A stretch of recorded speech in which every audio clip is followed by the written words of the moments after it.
The call from the hospital came at 3 in the morning. Marcus Hayes woke instantly, years of single parenthood having trained him to sleep lightly. He answered on the first ring, already swinging his legs out of bed. "Mr. Hayes, this is Portland General. Your sister Emma has been in an accident. You're listed as her emergency contact." Marcus's heart stopped. "Is she okay?" "She's stable, but we need you to come in." "And Mr. Hayes, there's something else. There was a woman with her. We need to talk to you about that too." 40 minutes later, Marcus walked through the hospital's automatic doors, his dark hair still damp from a quick shower, wearing jeans and a gray t-shirt he'd grabbed from the floor. At 39, he'd built Hayes Industries into one of the Northwest's most successful tech companies. But right now, he was just a scared brother trying to understand what had happened. Emma was in room 347, awake but groggy. Her left arm was in a sling, and she had bruises forming on her face. She started crying when she saw him. "I'm so sorry," she sobbed. "Marcus, I'm so sorry. I tried to help her, but he hit me and I crashed and—" "Slow down." Marcus pulled a chair close to her bed, taking her good hand. "Tell me what happened." "From the beginning." Emma took a shaky breath. "I was driving home from the wedding venue. You know I was doing the flowers for that big ceremony tomorrow? The Riverside Estate?" She waited for his nod. It was late, the back roads, and I saw this car pulled over, and there were flames coming from under the hood, small ones but growing. And this man was walking away, just walking away toward another car parked ahead. "What man?" "I don't know. He got in the other car and drove off fast when he saw me stop. Marcus, there was a woman in the burning car. Chained. Actually chained to the steering wheel and the door handle with these metal cables. She was screaming. Marcus felt ice slide down his spine. Chained? She was wearing a wedding dress. This beautiful lace dress. And she was trapped." Emma's voice cracked. "I tried to get her out, but the chains were too strong and the man came back. He must have circled around. He hit me hard and I fell against my car, and then he got in his vehicle and drove at me. I swerved and crashed into a tree." "The woman," Marcus said urgently. "What happened to her?" "The fire department got there just in time. They cut her out. But Marcus, she's here, in this hospital. And she won't talk to anyone. She's terrified. The police think it's her fiancé who did this, but she won't confirm anything. She just sits there staring." "What room?" Emma hesitated. "Marcus, you can't just—" "What room, Emma?" 351, right down the hall. But the police said Marcus was already moving. He found room 351 with a police officer stationed outside. The officer, a woman in her 50s with tired eyes, held up a hand. "Sir, I can't let you in there. My sister saved that woman's life. I need to see her. She's not talking to anyone, not even us. We're trying to figure out who did this, but she's in shock." "Then let me try." Marcus met the officer's eyes. "Please, sometimes survivors talk to civilians when they won't talk to authority. You know that. Give me 10 minutes. The officer studied him for a long moment. 10 minutes. I'll be right outside."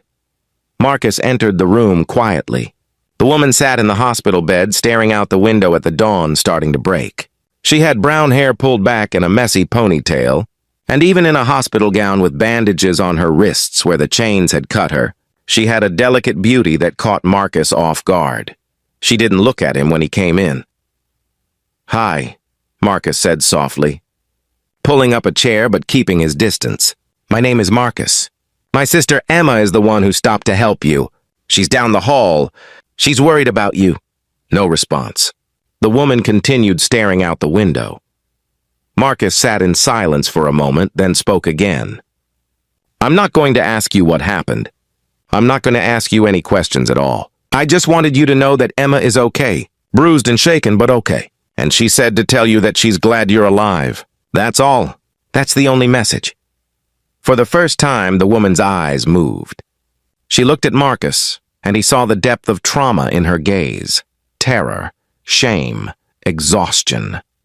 "Is she really okay?" The woman's voice was hoarse, barely above a whisper. "She has a broken collarbone and some bruises, but yes, she's okay." Tears slid down the woman's face. "I'm sorry. I'm so sorry," She stopped to help me, and he hurt her because of me. No, Marcus said firmly. He hurt her because he's a violent person who did a terrible thing. You didn't do anything wrong. The woman shook her head. You don't understand. Then help me understand.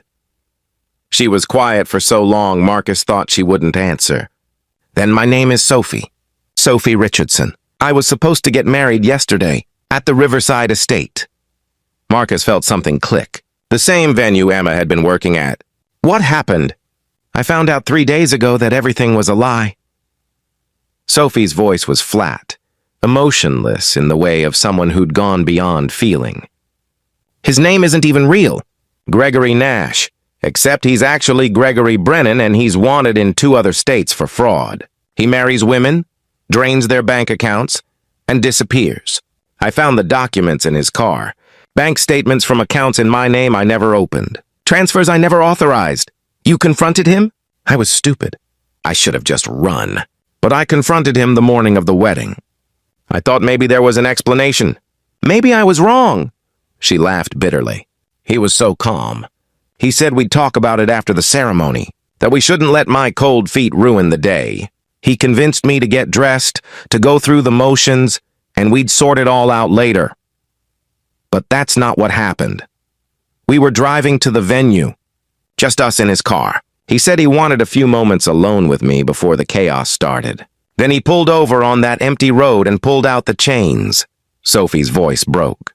He told me he couldn't have me ruining his plans, that he'd already transferred most of my money, but there were a few accounts he still needed access to. He was going to kill me, make it look like an accident. A bride so nervous she crashed on the way to her own wedding. Marcus felt rage building in his chest, hot and fierce. The chains, the fire. He said it. Rigged something under the hood. He said it would look like mechanical failure. He'd get my life insurance, too. He'd played the devoted fiancé so well, no one would question it. Sophie looked at Marcus with haunted eyes. Your sister saved my life. That man, Gregory, he came back to make sure I couldn't get out, and she was there. She tried to help me, and he hurt her, and Her voice broke completely.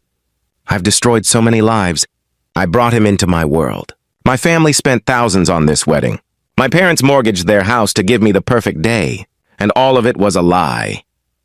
Sophie? Marcus moved his chair closer, but carefully, watching for signs she wanted space. Listen to me carefully. You didn't destroy anything. You're a victim. That man is a predator. He chose you. He manipulated you. None of this is your fault. The police want me to testify, to tell them everything, but I'm so scared. He has connections. He told me that once. He knows people. If I talk, if you don't talk, he'll do this to someone else, Marcus said gently. Another woman, another family, another life destroyed. Sophie closed her eyes. I know you're right, but I can't face everyone. My parents, my friends, they're all waiting at the venue. They think I just ran away, that I got cold feet. I'm too ashamed to even call them. An idea was forming in Marcus's mind. Probably crazy, definitely impulsive. But something about this woman, about her quiet strength, even in her brokenness, called to something in him. What if you didn't have to do it alone? He asked. Sophie opened her eyes. What? What if I helped you? Stood with you when you talked to the police? Helped you face your family? Made sure you were safe? Marcus could see her starting to object, so he continued quickly. I know we just met.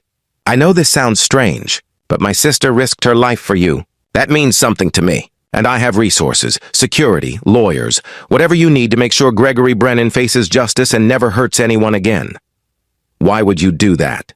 Marcus thought about his daughter, Zoe, safe at home with his housekeeper. 7 years old and the light of his life. He thought about her mother, his late wife Rachel, who died when Zoe was 2.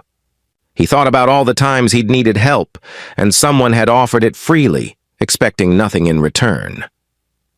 Because it's the right thing to do, he said simply. Because no one should have to face something like this alone. And because I can help, so I should. Something else.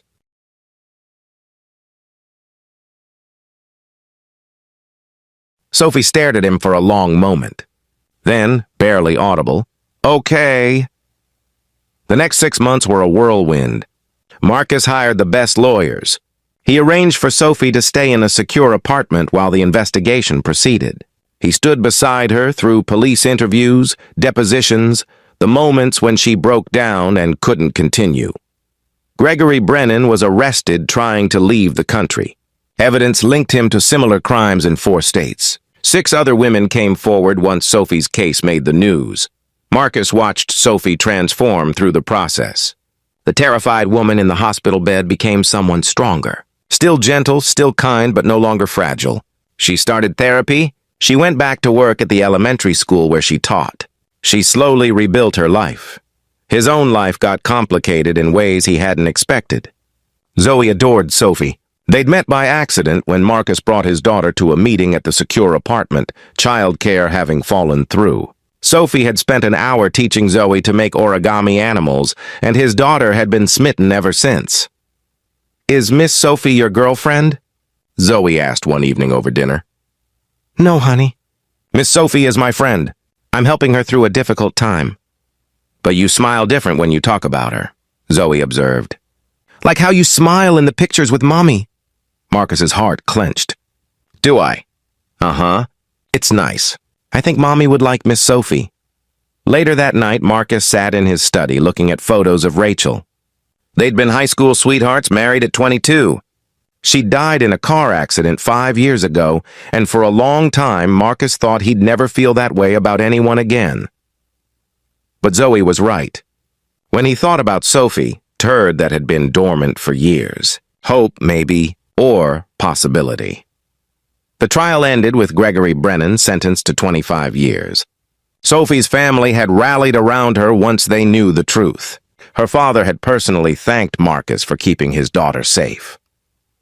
After the verdict, Marcus took Sophie to dinner at a quiet restaurant overlooking the river.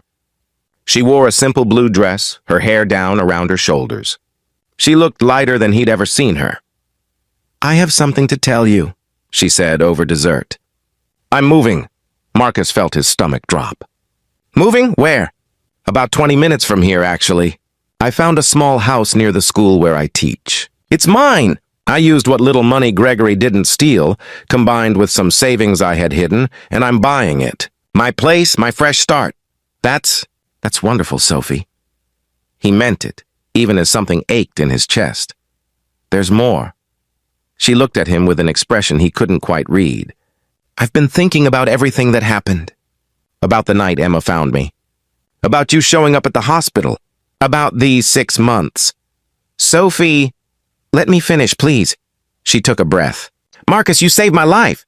Not in the dramatic way Emma did, but you saved it just the same. You gave me the strength to fight, the resources to win, the support to heal. You asked for nothing in return.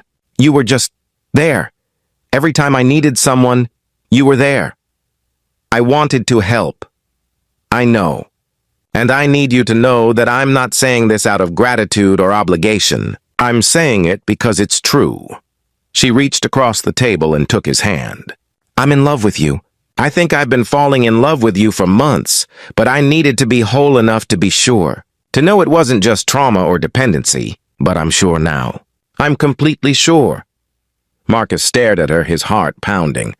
"Sophie, I don't want you to feel like you owe me anything. I don't feel that way. Do you want to know what I feel?" She smiled, and it was like sunrise. Safe, happy, seen. You look at me and you don't see a victim.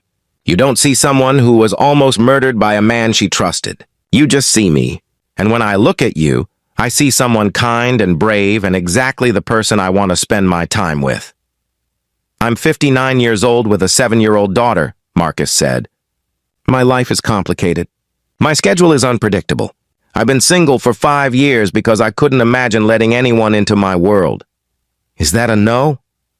"That's an are you absolutely sure?" Sophie laughed, and the sound was beautiful. "I'm a 32-year-old elementary school teacher who was literally chained in a burning car 6 months ago. I think we both understand that life is complicated and unpredictable. The question is whether we want to face those complications together or separately." Marcus felt something break open in his chest. Joy, he realized. Pure, uncomplicated joy. Together. Definitely together. He kissed her then, right there in the restaurant, and it felt like coming home. like finding something he hadn't known he'd lost. 2 years later, Marcus stood in a small backyard garden watching Sophie teach Zoe how to plant tomatoes. They'd gotten married 6 months ago, quietly, with just close family and Emma as maid of honor. No big ceremony, no elaborate venue, just a simple exchange of vows in their living room with the people they loved most. Sophie had been terrified at first, the trauma of her near wedding still fresh. But Marcus had waited patiently, letting her set the pace, until one day she'd said, "I want to marry you, not because of what marriage represents, but because of what we represent. I want everyone to know I chose you." Emma walked into the garden carrying lemonade. Her arm had healed perfectly, and she'd recently started dating the firefighter who'd helped rescue Sophie that terrible night. "You two look peaceful," she observed. "We are," Sophie said, looking up with dirt on her hands and happiness on her face. "Very peaceful." "You know what I think about sometimes?" Emma said. "That night. How many little decisions led to that moment? If I'd left the venue 5 minutes earlier or later. If I'd taken a different road. If I hadn't stopped." "But you did stop," Marcus said softly, "and everything changed." "Everything changed for all of us," Sophie agreed. She looked at Marcus with eyes full of love. One terrible moment, one act of kindness, and suddenly life becomes something we never imagined. Marcus pulled her close, wrapping his arms around her while Zoe showed Emma her tomato plant. "Something better than we imagined," he corrected. "Something worth fighting for." Sophie leaned into him. "Worth being saved for." They stood together in the garden. 3 women and 1 man whose lives had intersected on a dark road 6 months ago. All of them transformed by tragedy and kindness and the simple decision to not look away from someone in need. Sometimes salvation comes from unexpected places. Sometimes the worst night of your life leads to the best days. Sometimes the person who saves you isn't the one who pulls you from the flames, but the one who stands beside you while you learn to walk through fire. And sometimes, when you're brave enough to be saved and strong enough to let someone help, you find that love was waiting all along. Patient, kind, ready.